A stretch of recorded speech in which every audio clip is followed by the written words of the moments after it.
আসসালামু আলাইকুম। প্রথমে মাপ চেয়ে নিচ্ছি, জনাব প্রধান উপদেষ্টা মহোদয় আসতে পারেননি, কর্মে ব্যস্ত আছেন। সেজন্য তিনি 332 নম্বর এআই কে আজকে পাঠিয়ে দিয়েছেন, আপনাদের সামনে হাজির।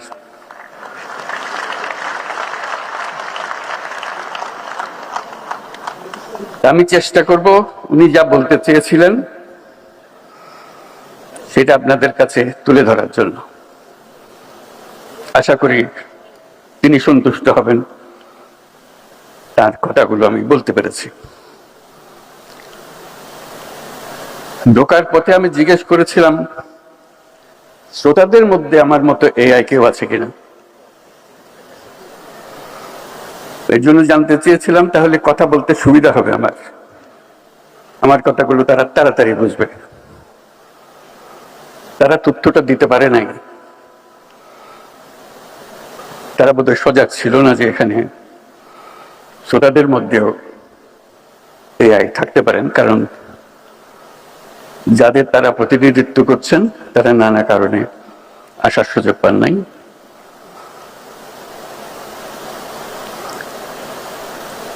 আজকে এটা গুরুত্বপূর্ণ সমাবেশ, তার কোনো সন্দেহ নেই। দেশের ভবিষ্যৎ নির্ভর করবে এই ধরনের সমাবেশে আমরা কি আলাপ করি, কি চিন্তা করি, ভবিষ্যতের জন্য কি স্বপ্ন দেখি, কিরকম প্রাতিষ্ঠানিক আয়োজন করি তার উপর। কারণ আগামী বিশ্ব সম্পূর্ণ ভিন্ন ধরনের বিশ্ব, যেটা শুরুতেই এর কথা বলে একটু মনে করিয়ে দিলাম। এগুলি বাস্তব হবে, যেগুলো আমরা এখনো চিন্তাও করতে পারছি না, সেগুলি সত্যি হবে, বাস্তব হবে। এবং এর গতি, পরিবর্তনের গতি দ্রুত থেকে দ্রুততর হচ্ছে। এটি হলো 1 নম্বর মেসেজ। আমরা যদি নিজেদের গতি দ্রুত না করি, ওই গতির সঙ্গে নিজেদের সামঞ্জস্য বিধান না করি, কি পরিমাণ দ্রুত গতিতে আমরা পিছিয়ে পড়ব এটা চিন্তাও করা যায়। আজকে 2-4টা কথা বলে মনে হচ্ছে যে আমরা তাদের সঙ্গে আছি, আমরা সঙ্গে নেই, আমরা অনেক পেছনে। আমরা চিন্তায় পেছনে, কাজে পেছনে, নীতিতে পেছনে, সব দিক থেকে। এই জন্য যে আমরা মনোযোগ ওই পরিমাণ দিচ্ছি না, মনে করছি এটা আরেকটা জিনিস, আরেকটা খাত। অন্যান্য 10টা খাতের মধ্যে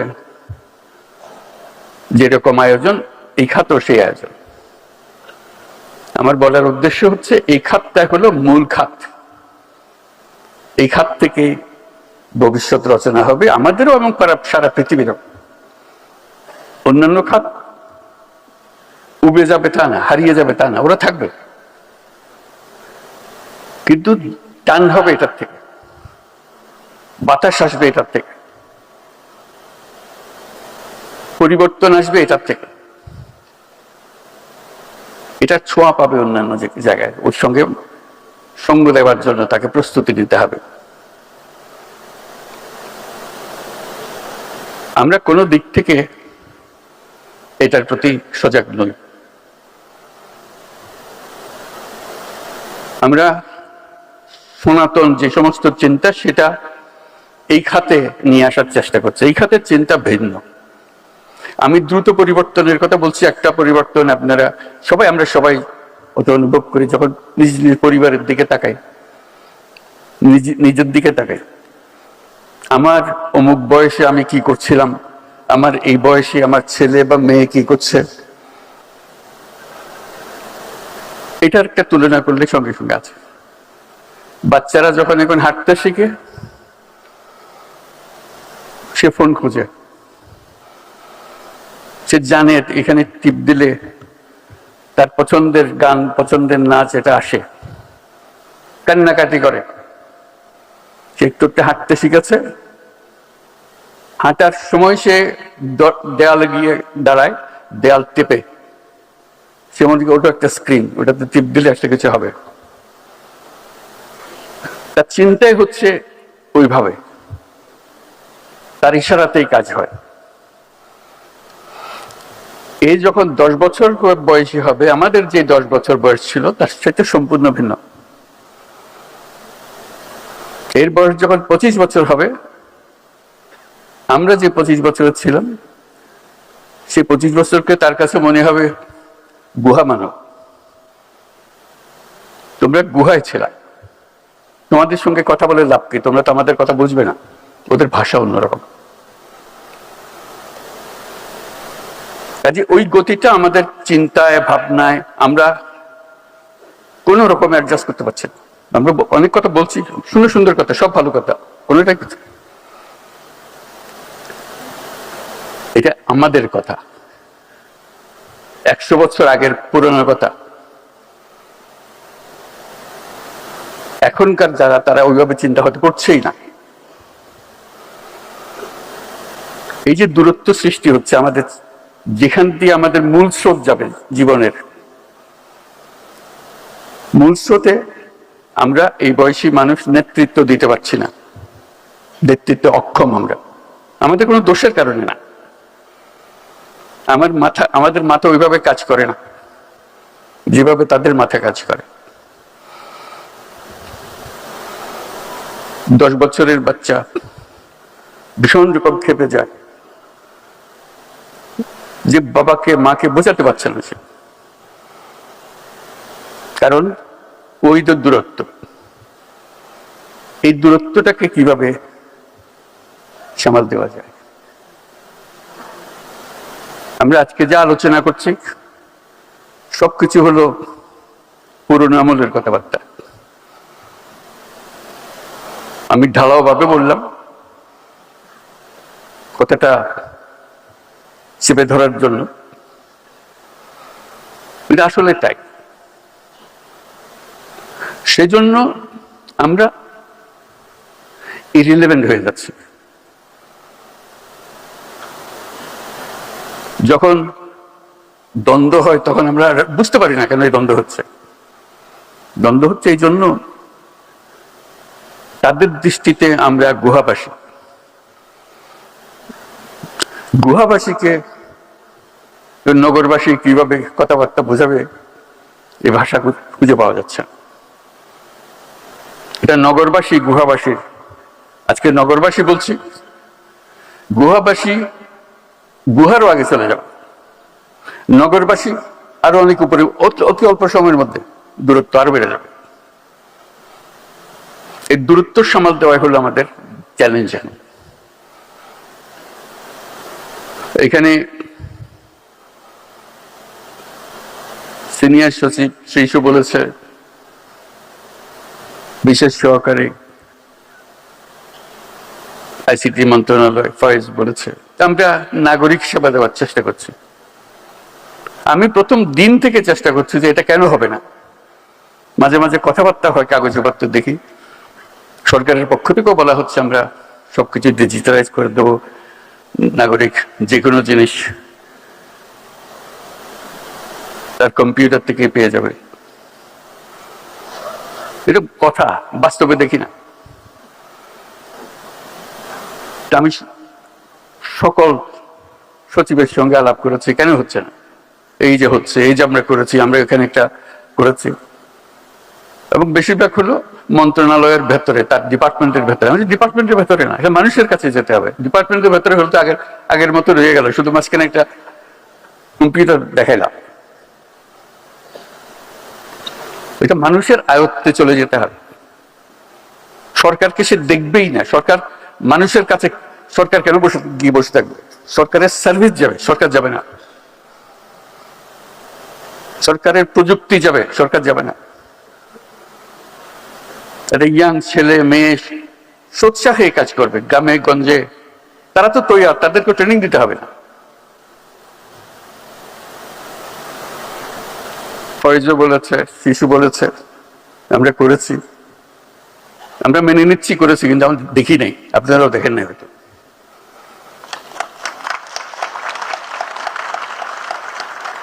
পরিসংখ্যানও দেবে এতটা করে, এত শত করেছি, এত হাজার করেছি, কিন্তু আমরা দেখি নাই। কেউ ঘরে আসে বলে নেই, দেখেন আমি এনআইডিতে যাওয়ার কথা, এখানে টাকা দিয়েছি, আমার এনআইডিটা দিয়ে দিছে। আমি বিশ্বাস করি না যে সেটা পারবে। আমি অবাক হয়ে গেলাম। এই গল্প কেউ ঘরে এসে বলে নাই, বন্ধুকে বলে নাই। যদি হয়ে থাকে তাহলে তো এটা সবার কাছে চলে যাওয়ার কথা। একই জিনিস তো, ও যেখানে সরকারের ধারে কাছে যাওয়ার দরকার নেই। সরকারের কাজ হলো জিনিসটা তৈরি করে দেওয়া, তারপর নাগরিকের কাজ করবে।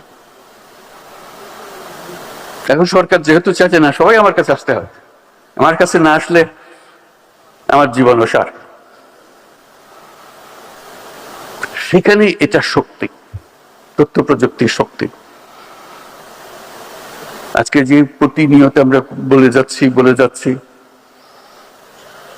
দুর্নীতি দুর্নীতি দুর্নীতি, একমাত্র কারণ হলো নাগরিককে সরকারের কাছে আসতে হয়। আসতে না হলে দুর্নীতি হওয়ার সুযোগ নেই। হবে, তারা আরো অন্য টেকনিক বার করবে, বিপক্ষী অন্য টেকনিক বার করবে, কিন্তু এই টেকনিকে হবে না, নতুন টেকনিক লাগবে। সেটার জন্য প্রতিষেধক বের করতে হবে। কাজেই যত প্রযুক্তি আমরা বলি, যত আশ্বাস দিই, সেটা বাস্তবে আসতে হবে।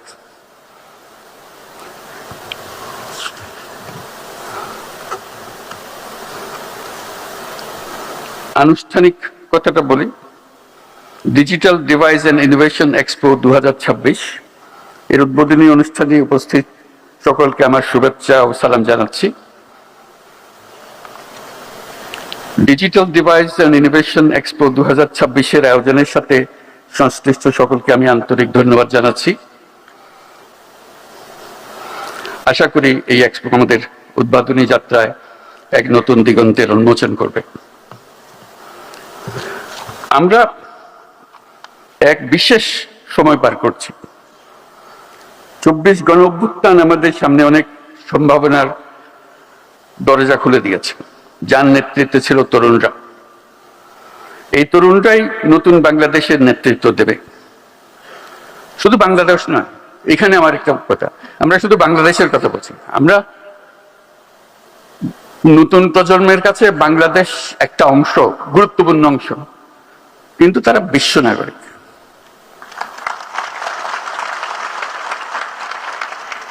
আপনি তারে ঠেলে চলে খালি না বাংলাদেশে ঢুকিয়ে দেন না।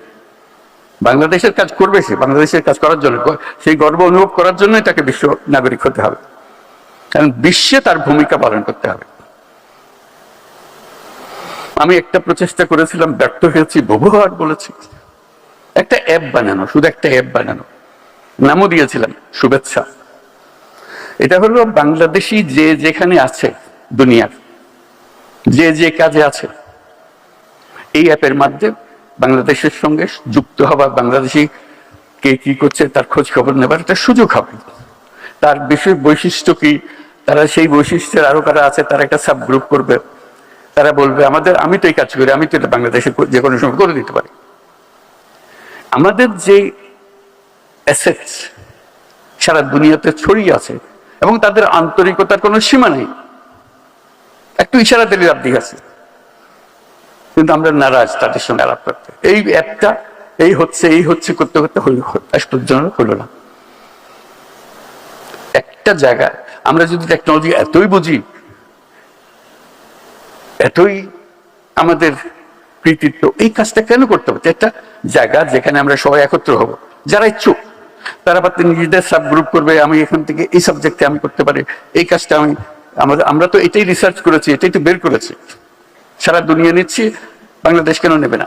আমি গিয়ে করে দিয়ে আসবো, বাবার এখানে পাঠিয়ে দাও, আমি সব ঠিক করে দেবো, আমি থাকার ব্যবস্থা করব, কাজের ব্যবস্থা করবো, ইত্যাদি ইত্যাদি। সম্ভব, বিরাট রিসোর্স একটা। এই রিসোর্সটা আমরা ব্যবহার করতে পারছি না, অথচ আমরা মনে করছি যে প্রযুক্তিতে আমরা অনেক কিছু করে ফেলেছি। বহু করার আছে, বহু জিনিস আছে, যেটা আমরা হাতে দিচ্ছে, শুধু গদবান্ধা কথা বারে বারে উচ্চারণ করে যাচ্ছে। আমরা এখন একটা বিশেষ সময় পার করছি। 24-এর গণঅভ্যুত্থান আমাদের সামনে অনেক সম্ভাবনার দরজা খুলে দিয়েছে, যার নেতৃত্বে ছিল তরুণরা। এই তরুণরাই নতুন বাংলাদেশের নেতৃত্ব দেবে। শুধু বাংলাদেশ নয়, তারা গোটা বিশ্বের নেতৃত্ব দেবে। তাদের কোনটাতে ঘাটতি নাই। আমরা শুধু টেনে রাখছি, তাদেরকে টেনে ধরছি। তাদেরকে ছেড়ে দিলে সে ঘুড়ির মতো উড়ে বেড়াবে। বর্তমান তরুণ প্রজন্ম আগেকার প্রজন্ম থেকে সম্পূর্ণ আলাদা। আমরা দেখতে একরকম, কথা বলি একরকম, মানুষ আমরা ভিন্ন। সে আমাকে অনেক পেছনে